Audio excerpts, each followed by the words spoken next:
അനുമോള് മാത്രമല്ല, എല്ലാവരും PR-ലെ കുറെ പേരുണ്ടല്ലോ. ഒന്നും എനിക്കറിയില്ല, കാരണം എനിക്ക് ഭാര്യയോ മക്കളോ കുടുംബം ഒന്നുമില്ല.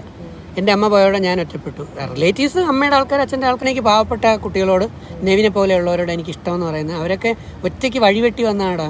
നമുക്ക് കുറേ ബാഡ് ക്യാരക്ടേഴ്സ് ഉണ്ടെങ്കിൽ നമുക്ക് നമ്മുടെ ഒരു പ്രതിഫലനമാണ് ബിഗ് ബോസ്. അവിടെ ചെന്ന് കഴിഞ്ഞ് ജനങ്ങളിലൂടെ നമുക്ക്, അല്ലെങ്കിൽ നമ്മുടെ കൂടെയുള്ള മത്സരാർത്ഥികളിൽ നിന്നൊക്കെ നമുക്ക് നമ്മളെ തന്നെ മനസ്സിലാക്കാൻ പറ്റുമ്പോൾ നമ്മുടെ തെറ്റുകളെ മാറ്റാനും നമ്മുടെ നല്ലതുകളെ പരിപോഷിപ്പിക്കാനും പറ്റും. മനസ്സിലായി? തെറ്റ് പറ്റാത്ത മനുഷ്യരാരുമില്ല. അതേ ഞാൻ കഴിഞ്ഞ ദിവസം പറഞ്ഞു. അനുമോൾക്ക് നമ്മൾ പല ഇതിലും കണ്ടു, ചിലയിടത്തൊക്കെ മിസ്സിങ് പറ്റി, സോറി പറഞ്ഞാൽ മതി, അപ്പോൾ അത് തീർന്നു. പക്ഷെ ഞാൻ സോറി പറയില്ല, ഞാൻ ഒരിക്കലും തല കുനിക്കില്ല, ഞാൻ മാപ്പ് പറയില്ല, ക്ഷമിക്കില്ല. അതൊക്കെ ഒരു പിടിവാശിയല്ലേ, അത് നെഗറ്റീവേ ഉണ്ടാക്കത്തുള്ളൂ. അനുമോള് മാത്രമല്ല, എല്ലാവരും PR-ലെ കുറെ പേരുണ്ടല്ലോ, കുറെ പേരുണ്ട് എന്നാണ് മനസ്സിലാക്കുന്നത്. പക്ഷെ ആരാണ് PR എന്ന് എനിക്കറിയില്ല, ആരൊക്കെയാണ് കൊടുത്തേക്കെന്ന് അറിയില്ല. സോഷ്യൽ മീഡിയ നിങ്ങൾ തന്നെ ഇട്ടതാണ്, PR എന്ന് പറഞ്ഞ് നിങ്ങൾ ഇട്ടതാണ് അല്ലേ. അപ്പം അതുകൊണ്ട് PR-ന്റെ ബലത്തിൽ കളിക്കുന്നതിനോട് എനിക്ക് യോജിപ്പില്ല. എന്ന് വെച്ചാൽ മോനെ, നീയും ഞാനും നമ്മളെല്ലാവരും കൂടെ ഒളിമ്പിക്സിൻ്റെ ഓട്ട മത്സരത്തിൽ ഇറങ്ങിയാണ്. നീ ഉത്തേജക മരുന്ന് അടിച്ചുകൊണ്ട് ഓടുകയാണ്. അപ്പം ഞങ്ങൾ പഴങ്കഞ്ഞിയും കുടിച്ചുകൊണ്ടാണ് ഓടുന്നത്.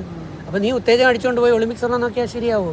ഇല്ല. അതുപോലെയാണ് ഈ സ്വപ്നസുന്ദരി സിനിമ എന്ന് പറയുന്ന, അതിനകത്ത് പേരുദോഷം ഒരുപാട്. നമ്മൾ ചിലപ്പം ഓൺലൈനിൽ നമ്മൾ നോക്കുമ്പോഴത്തേക്ക് ഫേസ്ബുക്കിലൂടെ പരിചയപ്പെട്ട ആൾക്കാരുണ്ടാവും. സംസാരിക്കുമ്പോൾ നമ്മൾ ചോദിക്കും, അയ്യോ നല്ല സുന്ദരനാണ്, സുന്ദരിയാണ്. ഇവിടെ നിന്ന് ഇപ്പം പിള്ളേർ ഇതും വിശ്വസിച്ച് നേരെ ട്രെയിനിലും കയറി കോഴിക്കോട് റെയിൽവേ സ്റ്റേഷനിൽ ഇറങ്ങുമ്പോഴാണ് ആളിനെ കണ്ട് ഞെട്ടിപ്പോണത് ഇല്ലേ. ഇത് സംഭവമാണ്, ഇതിനകത്ത് വരുന്ന സംഗതി അങ്ങനെയാണ്.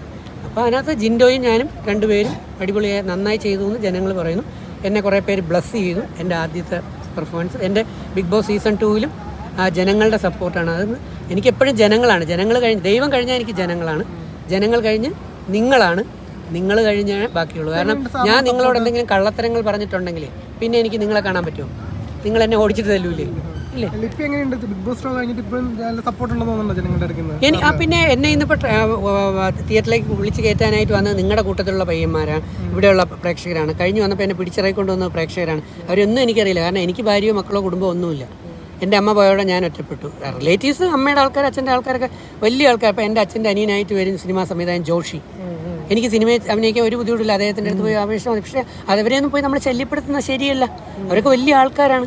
അപ്പോൾ നമ്മൾ ചെയ്ത് മാടുപോലെ കഷ്ടപ്പെട്ട് നമുക്ക് കഴിവുണ്ടെന്ന് പറഞ്ഞ് തെളിഞ്ഞ് കയറി വരുമ്പോൾ അവരെയൊക്കെ കാണുമ്പോൾ, അപ്പം കാണുകയാണെങ്കിൽ ഇപ്പോൾ ചോദിച്ചിട്ടപ്പം കണ്ടു ഇഷ്ടപ്പെട്ടാൽ ചിലപ്പോൾ വിളിച്ചാൽ നമ്മൾ ചെയ്യും. എന്നാലും നമ്മൾ സ്വന്തക്കാരെ ഒന്നും ബുദ്ധിമുട്ടിപ്പിക്കാൻ പറ്റില്ല. നമുക്ക് കുറച്ച് എത്തിക്സ് ഉണ്ട് എനിക്ക്. ഞാൻ നിൻ്റെ അടുത്ത് 10 രൂപ കടം ചോദിച്ചാലും സ്വന്തക്കാരുടെ അടുത്ത് 10 രൂപ കടം ചോദിക്കാൻ പോകത്തില്ല. മനസ്സിലായില്ലേ? അതുകൊണ്ടാണ് എനിക്ക് പാവപ്പെട്ട കുട്ടികളോട്, നെവിനെ പോലെയുള്ളവരോട് എനിക്ക് ഇഷ്ടമെന്ന് പറയുന്നത്. അവരൊക്കെ ഒറ്റയ്ക്ക് വഴിവെട്ടി വന്നാടാ. അപ്പോൾ ആ ഒറ്റയ്ക്ക് വഴിവെട്ടി വന്നവനോടൊപ്പം നമ്മൾ സപ്പോർട്ട് ചെയ്യണ്ടേ. അവന് ഇത്തിരി കറുത്തുപോയി, അതുകൊണ്ടാവും മോശമെന്ന് പറഞ്ഞാൽ. അപ്പം എന്നെ സംബന്ധിച്ച് എനിക്ക് ജാതിയില്ല, മതമില്ല, രാഷ്ട്രീയമില്ല, തൊലി നിറമില്ല. നന്മ ചെയ്യുക, അത് ആർക്കു വേണ്ടി. ഓക്കെ, നന്നായി വരട്ടെ. All the best. Thank you. ഉണ്ട് മോനെ, എല്ലാവരും നല്ല ഗെയിമേഴ്സാണ്. പക്ഷേ ബിഗ് ബോസ് ഷോ എന്ന് പറയുന്നത് ഗെയിം ഷോ അല്ല. ബിഗ് ബോസ് ഷോ എന്ന് പറയുന്നത് ലോക ജനങ്ങളുടെ മുമ്പിൽ നമ്മുടെ ക്യാരക്ടേഴ്സ് എന്താണ്, നമ്മുടെ പെർഫോമൻസ് എന്താണ്, നമ്മൾ എങ്ങനെ നീതിപൂർവം പ്രവർത്തിക്കുന്നു, നമുക്ക് എന്തൊക്കെ സന്ദേശങ്ങളാണ് ജനങ്ങൾക്ക് കൊടുക്കാനുള്ളത്, പുതിയ തലമുറ എന്തൊക്കെ അറിയണം, അങ്ങനെ ഒരുപാട് കാര്യങ്ങൾ കൂടിച്ചേർന്നതാണ് ബിഗ് ബോസ് ഷോ എന്ന് പറയുന്നത്. അല്ലാതെ ചുമ്മാ ഗെയിം കളിക്കാൻ വേണ്ടിയാണെങ്കിൽ അത്ലറ്റിക്സിനെ കൊണ്ടുവന്നാൽ പോരെ, അല്ലേ? PT ഉഷ മാഡത്തിൻ്റെ അക്കാഡമിയിൽ നിന്ന് കുറേ ഓട്ടക്കാരെ കൊണ്ടുവന്നാൽ അവിടെ ഓടി അവർ കപ്പെടുത്തുകൊണ്ട് പോകില്ലേ? അപ്പോൾ ഇത് എല്ലാം കൂടെ ചേർത്തിട്ടുള്ളതാണ്. ചിലർ പറയും ഇത് ഗെയിം ഷോ ആണെന്ന്. അല്ലല്ല, ഇത് ഗെയിം ഷോ അല്ല. ഗെയിം ഒരു പാർട്ട് മാത്രമാണ്, എൻ്റർടൈൻമെൻ്റ് ഒരു പാർട്ട് മാത്രമാണ്, ടാസ്കുകൾ ഒരു പാർട്ടാണ്. അതിൻ്റെ ഇടയിൽ ടാസ്ക് വരുന്നത് ബോറടിക്കാതിരിക്കാൻ വേണ്ടിയാണ്. ഇപ്പോൾ ലൈവ് സോങ് വയ്ക്കുമ്പം ചില സമയങ്ങളിൽ എല്ലാവരും കൂടെ ഇങ്ങനെ ഉറക്കം തൂങ്ങി ഇങ്ങനെ ഇരിക്കുന്നതാണ്, അല്ലേ? അത് നമ്മൾ ലൈവിൽ ബോറടിച്ചു പോകും. അപ്പോൾ എല്ലാത്തരം കൂടെ ചേർന്നിട്ട് ആർട്ടിസ്റ്റ് വ്യക്തികളുടെ കഴിവുകളെ മുഖ്യധാരയിൽ ജനങ്ങളുടെ മുന്നിലേക്ക് എത്തിക്കുക എന്നുള്ളതാണ് ബിഗ് ബോസ് ഷോയുടെ ആശയം, ഐഡിയ എന്ന് ഞാൻ മനസ്സിലാക്കിയിട്ടുള്ളത്. മനസ്സിലായോ? അപ്പോൾ ഞാൻ ചോദിക്കട്ടെ, ഹിന്ദിയിലൊക്കെ പ്രായമുള്ള ഒരുപാട് പേരെ കൊണ്ടുവരാറുണ്ട്. ഈ പ്രായം എന്ന് പറയുമ്പോൾ എനിക്ക് 50കളേ ഉള്ളൂ. പക്ഷേ എൻ്റെ ഒരു നരച്ച നടി എൻ്റെ അമ്മയും അച്ഛനും നേരത്തെ തന്നെ നരച്ചുകൊണ്ട് അവരുടെ ആ ഹെറിഡിറ്ററി എനിക്ക് കിട്ടിയതുകൊണ്ട് ഞാൻ 22 വയസ്സുള്ളപ്പോൾ ഞാൻ നരച്ചതാണ്. പിന്നെ കുറേ നരച്ചപ്പം ഞാൻ എന്ത് ചെയ്തു, മറ്റേ ബ്ലാക്ക് ഡൈ, അപ്പോൾ അത് ഉള്ള കറുപ്പും കൂടെ വെള്ളയായി. അപ്പോൾ അതുകൊണ്ട് കുറേ പേര് എന്നെ കിളവനാക്കി വിളിക്കുന്നത്. ലാലേട്ടൻ എന്ന് പറയുന്ന ആ വലിയ പ്രതിഭയിൽ നിന്ന് എത്ര 10ഓളം വയസ്സ് ഞാൻ താഴെയാണ്. അതിൽ നിന്ന് കണ്ടുപിടിക്കുകയാണ് അദ്ദേഹത്തിന്. എൻ്റെ സാറാണ് ജഗദീഷ് സാറ്, എന്നെ MG കോളേജിൽ പഠിപ്പിച്ച സാറാണ്, അദ്ദേഹത്തിൻ്റെ സ്റ്റുഡൻ്റാണ് ഞാൻ, ജഗദീഷ് സാറിൻ്റെ. എൻ്റെ ഒരു ആഗ്രഹം ജഗദീഷ് സാറുമായിട്ടൊരു വേഷം ചെയ്തണം, സാറിൻ്റെ കൂടെ കുട്ടി അഭിനയിക്കുന്നത് നല്ലതല്ലേ. അപ്പോൾ അതാണ്. പക്ഷേ എനിക്ക് പണ്ട് മുടി നരച്ച് നമുക്ക് മലയാളിക്ക് മാത്രമുള്ള ഒരു കുറച്ച് പേർക്കുള്ളതാണ്. നരച്ചു കഴിഞ്ഞാൽ നരയുള്ളവരൊക്കെ. പക്ഷേ ഇംഗ്ലീഷ് ഫിലിം നോക്ക്, എല്ലാവരും വെളുത്ത മുടിയുള്ളവരല്ലേ. എന്ത് അപമാനിക്കുന്ന ഭയങ്കര വ്യക്തിഹത്യയാണ് ഞാൻ അനുഭവിച്ചിട്ടുള്ളത്.